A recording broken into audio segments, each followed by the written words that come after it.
Hello বন্ধুরা, Bengali spice চ্যানেলে তোমাদের সবাইকে স্বাগত জানাই। আমার আজকের রেসিপি হলো চিকেন ছাড়া চিকেন পকোড়া। হ্যাঁ, ঠিকই শুনেছ, এই পকোড়াটা খেতে ঠিক চিকেনের মতোই অনেকটা, তবে এতে কোনো চিকেন ব্যবহার করা নেই। তাহলে চলো শুরু করা যাক। প্রথমে একটা পাত্রে আমি জল ফুটিয়ে নিয়েছি, দিয়ে দিচ্ছি পরিমাণ মতো নুন। এবার এর ভেতরে দিয়ে দিচ্ছি সয়াবিন। তোমাদের যতটা পরিমাণে সয়াবিন দরকার ঠিক ততটাই নেবে। এবার এখানে আমি অর্ধেকটা আলু গ্রেট করে নিচ্ছি। আলুটা গ্রেট করে নিলেই ভালো মিশবে, তাই তোমরা গ্রেট করে নেবে।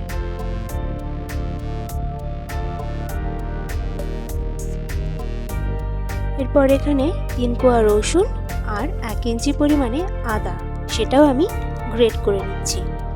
তোমরা চাইলে এটা বেটেও ব্যবহার করতে পারো, তবে গ্রেট করাটাই বেশি ভালো হয়।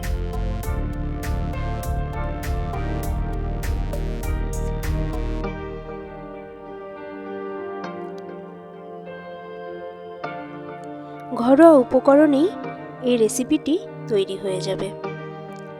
দেখো, আদা রসুন গ্রেট করা হয়ে গেছে। এবার আমি একটা পেঁয়াজ কুচিয়ে নিচ্ছি।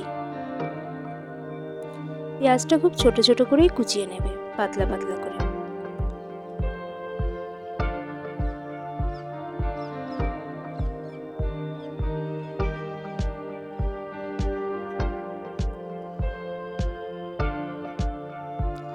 পেঁয়াজ কাটার পরে এবার আমি ধনেপাতা কুচিয়ে নিচ্ছি কিছুটা পরিমাণে।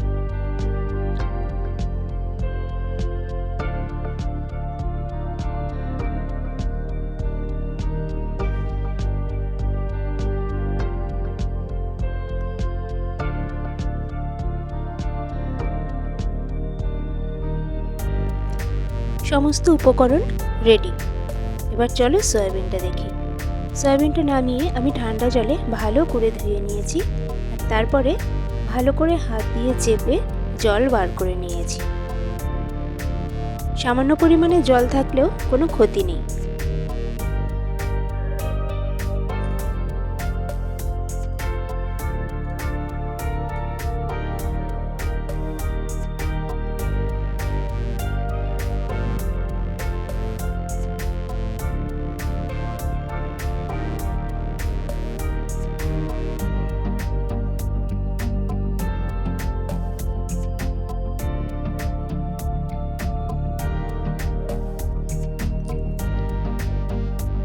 সয়াবিনগুলো তোলা হয়ে গেছে। এবার দেখো, সয়াবিনের কোয়াগুলো আমি এভাবে খুলে নেব। তোমরা কিন্তু সয়াবিনটাকে কখনোই পেস্ট করতে যাবে না, পেস্ট করলে ওটা পকোড়ার মতো লাগবে না। তাই আমি যেভাবে ছাড়িয়ে নিচ্ছি, তোমরাও ঠিক এভাবেই আস্তে আস্তে ছাড়িয়ে নেবে।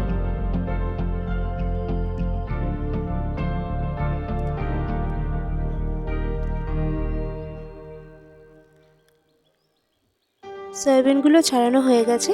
এবার এতে দিয়ে দিচ্ছি 3 চামচ বেসন। আমি বড় চামচের 3 চামচই বেসন নিচ্ছি।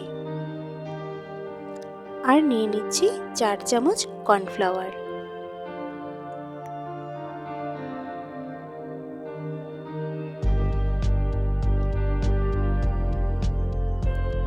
এবার দিয়ে দিচ্ছি ঝালের জন্য লাল লঙ্কা গুঁড়ো।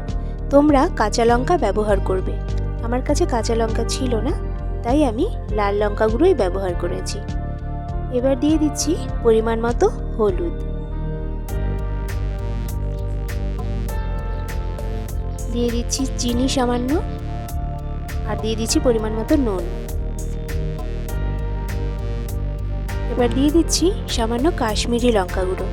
এটা চাইলে তোমরা স্কিপ করতে পারো, আমি ভালো রঙের জন্য দিয়েছি। আর দিয়ে দিচ্ছি ম্যাগি মশলা। তোমরা ম্যাগি মশলা বাদ দিয়ে গরম মশলাও ব্যবহার করতে পারো। আমার গরম মশলার গন্ধটা তেমন পছন্দ না, তাই ম্যাগি মশলা। এবার সমস্ত শুকনো উপকরণগুলি হাত দিয়ে মেখে নিলাম। এবার গ্রেট করা আলু আর গ্রেট করা আদা রসুন দিয়ে দিচ্ছি, আর দিয়ে দিচ্ছি সাথে কুচনো ধনেপাতা আর কুচনো পেঁয়াজ।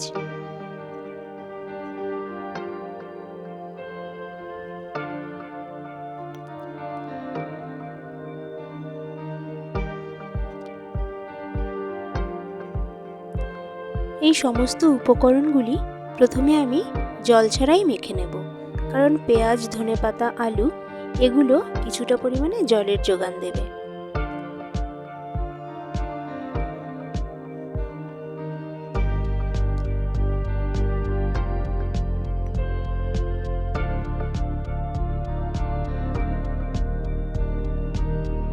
এখন আমার একটু পরিমাণে জলের দরকার, তাই আমি সামান্য জল মিশিয়ে নিয়েছি। তোমরাও তোমাদের যেমন পরিমাণে জল প্রয়োজন হবে অল্প অল্প করে মেশাতে থাকবে। জলটা কখনোই কিন্তু প্রথমে মেশাবে না, শুকনো উপকরণগুলো মাখতে মাখতে যখন জলের প্রয়োজন তখনই জল মেশাবে।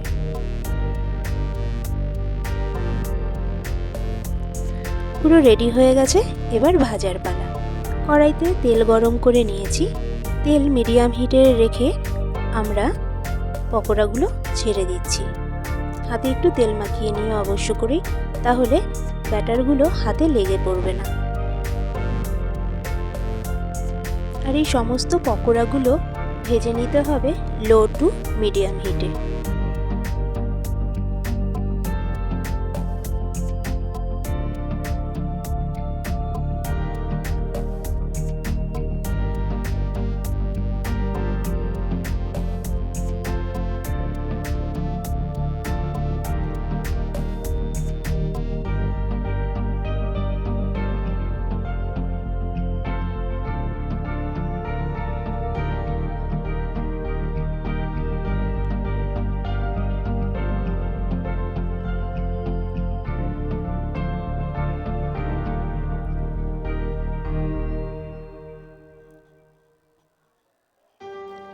এবার পকোড়াগুলো ভালো করে উল্টে পাল্টে ভেজে নেব।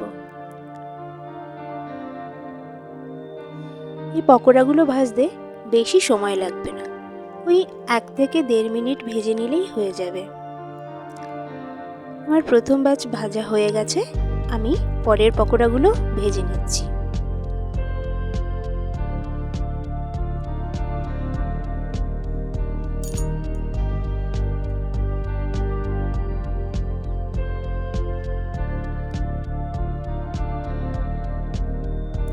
এই পকোড়াগুলো সব ভাজার পরে আমি এটাকে একটু ডবল ফ্রাই করে নেব। ডবল ফ্রাই করে নিলে পকোড়াটা অনেকক্ষণ পর্যন্ত মুচমুচে থাকবে। আর এই ডবল ফ্রাই করতে হবে কিন্তু পুরো হাই হিটে। অনবরত নাড়তে চাড়তে আমি পুরো পকোড়াগুলো ভালো করে ডবল ফ্রাই করে নিলাম। দেখো কত সুন্দর লাগছে, দেখতে হয়েছে না পুরো চিকেন পকোড়ার মতো।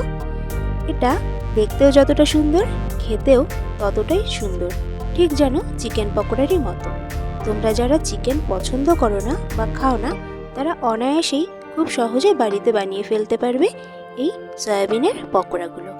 তাহলে অবশ্যই আমাকে জানাবে কেমন হলো, বাড়িতে অবশ্য করেই বানাবে। আর ভিডিওটা ভালো লাগলে লাইক, কমেন্ট, শেয়ার অবশ্যই করো। আর সাবস্ক্রাইব করে চ্যানেলের পাশে থেকো। টাটা।